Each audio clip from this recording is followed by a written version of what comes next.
Então, pessoal, sejam bem-vindos e hoje nós iremos falar sobre jogos de tabuleiro e sala de aula.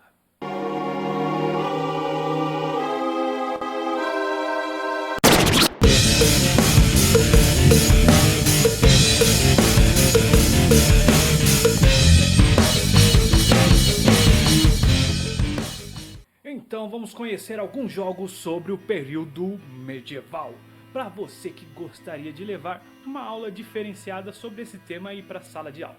Primeiro é importante lembrar de fazer uma contextualização antes de levar o jogo para a sala. Caso contrário, vai parecer quando a gente chega no final de semana e fala: bora ver um filme, galerinha! Então, o primeiro jogo que iremos apresentar é o Orléans. E não é um jogo baseado na cidade de Santa Catarina, não, mas sim na cidade comuna francesa próxima de Paris. Orléans tem um passado bastante interessante, já sendo conhecida antes da invasão romana comandada por Júlio César a Gália. Era um local de assembleia anual dos druidas, isso mesmo, Mago Merlin. Com a conquista romana, ela passou a ser chamada de Aurelium, em homenagem ao imperador romano. Só que lá em 408 d.C., os povos bárbaros, alanos e vândalos, inclusive quando você chama alguém de vândalo, tem a ver exatamente com esse povo aí. Esses caras chegaram à região e alguns povos, por incrível que pareça, se uniram aos romanos para combater Átila, o flagelo de Deus. Depois da queda do Império Romano, chegou a vez do rei merovingio Clovis I tomar a região e se tornou capital do reino de Orléans com a morte do rei. O jogo se passa mais ou menos no período que estamos entrando agora, quando, durante o reinado do imperador Carlos Magno, foi construída uma grande universidade que se tornou referência para todas as universidades europeias.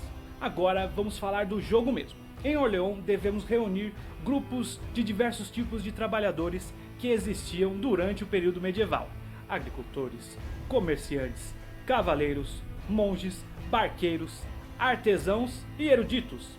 Ao mesmo tempo, também temos contato com diversos bens que eram importantes durante a medievalidade: brocado, que era um tecido de seda bordado com prata e ou ouro, além de lã, vinho, queijo e grãos. Outros elementos importantes são os locais: hospitais, moinhos, bibliotecas, sacristias e as que existem em sua cidade: o grande castelo, a casa de fazenda, o vilarejo, a prefeitura e o escritório, a universidade e o monastério. Nisso também temos o salão da guilda, representando a importância das guildas de comércio no período medieval. Outro local interessante no jogo é o mapa, em que encontramos diversas cidades para que nosso mercador possa viajar. Então, um elemento muito interessante desse jogo é que ele ajuda a desmistificar a ideia de uma Idade Média como sinônimo de trevas e obscurantismo. Trabalho esse que encontra ecos até mesmo em alguns livros, como Passagens da Antiguidade ao Feudalismo ou sua continuação, Linhagens do Estado Absolutista, ambos do Perry Anderson. Outro livro interessante que fala disso de uma forma mais ou menos indireta é o Maomé e Carlos Magno, do Henri Pirenne. E por último, mas não menos importante, esse livro aqui é fenomenal, foi uma leitura muito interessante de se fazer, que é o De Bizâncio para o Mundo, do Colin Wells. Então, pessoal, como que joga Orléans? Orléans tem uma mecânica que a gente chama de alocação de trabalhadores. Então, esses aqui são os nossos trabalhadores iniciais: um barqueiro, um artesão, um comerciante e um fazendeiro.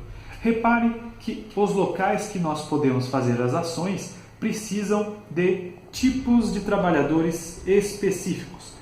Vamos para um exemplo aqui na fazenda. Na fazenda nós precisamos de um barqueiro e um artesão. Colocando esses dois trabalhadores nesse local, nós cumprimos o objetivo necessário para realizarmos a ação aqui no tabuleiro principal. No caso da casa de fazenda, nós iremos avançar aqui o nosso cubinho, um espaço aqui, pegar um trabalhador branco, que é o fazendeiro, e receber o recurso que está aqui, no caso o trigo. Então pegamos o recurso aqui, colocamos ao lado e esse trabalhador vai para o saco. Por quê? Esse jogo tem uma mecânica bem interessante, porque os seus trabalhadores vão estar dentro desse saco e no momento de você jogar, você vai pegar um número correspondente à sua posição na trilha do guerreiro. Então, ó, 4 trabalhadores, 5 trabalhadores, 6 trabalhadores, 7 trabalhadores e aqui 8 trabalhadores. Então, no meu caso aqui, eu pego 4 trabalhadores. Eu vou puxar 4 trabalhadores aqui e vieram esses 4 aqui. E assim eu vou decidir as ações que eu vou realizar. Então, agora, por exemplo, eu vou colocar um fazendeiro aqui, um barqueiro aqui e o comerciante aqui. Cumprir todos os requisitos do castelo para realizar a ação. A ação do castelo é coletar um guerreiro e colocar na minha bolsa e mover um espaço aqui. Outro fator bem interessante desse jogo é que, por exemplo, ó, eu tenho esses trabalhadores aqui. Quer dizer que eu não começo, por exemplo, com o universitário. Para que eu consiga pegar o universitário, eu preciso colocar meus trabalhadores na universidade. Então repare aqui que a gente está tendo vários locais do mundo medieval. E agora eu recebo um universitário e caminho 2 aqui na trilha de desenvolvimento, que é representada aqui por esse livrinho. Outra ação possível, repare aqui que nós temos um elemento bem grande de estratégia. Eu posso vir com um universitário aqui e um comerciante para receber um monge. O monge é um trabalhador coringa, você pode colocá-lo em qualquer espaço, o que aumenta suas questões de estratégia. E finalmente aqui nós temos o vilarejo, que te dá 3 opções de personagem para você coletar. Você pode pegar um barqueiro, um artesão ou um comerciante. Então, suponhamos aqui que eu tenha vindo nesse local aqui. E aí eu tenho 3 opções. Eu posso pegar um artesão que vai me dar uma tecnologia que, olha só que interessante, me ajuda a obstruir um espaço.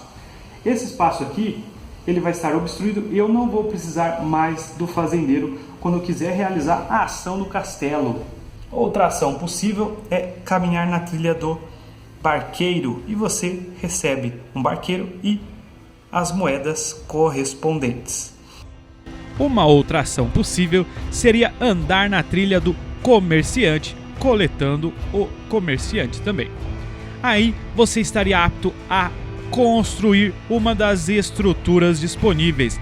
Repare que elas têm muito a ver com a questão aí da medievalidade. Inclusive, você precisa colocar as peças aí, os trabalhadores, nos locais necessários para utilizar sua ação. É a prefeitura que você irá colocar 1 ou 2 trabalhadores. Você faz essa ação quando você quer se livrar de algum trabalhador, quando você tem muito repetido, porque aí na hora de você puxar os seus trabalhadores lá do saco, pode vir, sei lá, por exemplo, 4 fazendeiros. Você vai ter muita dificuldade de trabalhar com 4 fazendeiros. Então, repare interessante aqui também que nós temos diversos eventos relacionados aí ao mundo medieval. Então, por exemplo, eu posso colocar para construção da cidade, para a eleição do Papa, para a vitória sobre a peste, para estudar astronomia, tratado de paz com outros grupos, construção da catedral, a guilda dos navegadores e canalização. E falando em evento, nós temos os eventos que determinam aí as rodadas do jogo. E tem várias coisas aqui bem recorrentes aí no período medieval. Nós temos os impostos, nós temos o dia de comércio, nós temos as safras, os impostos novamente e olha só que interessante, a peregrinação e a peste. E assim sucessivamente, alguns vão se repetindo e outros aí como a renda. E aqui nós temos 3 ações bastante importantes do jogo. Por exemplo, o navio. Você tem que colocar um fazendeiro, um barqueiro e um guerreiro. E aí vai te possibilitar se mover pelos rios do mapa com o seu peão. Você se move um espaço e se tiver algum recurso nele você pega, por exemplo aqui o queijo. Outro local possível é a carroça. Então eu colocaria um fazendeiro, um comerciante e um guerreiro para poder me mover aqui no mapa por um local com terra, pegando também o recurso. E finalmente, se eu tiver em uma cidade, eu posso vir aqui no salão da guilda, colocando um fazendeiro, um artesão e um guerreiro para colocar um posto de comércio nessa cidade e aí conseguir receber muitos pontos. Então pessoal, é isso. Muito obrigado pela presença. Tamo junto!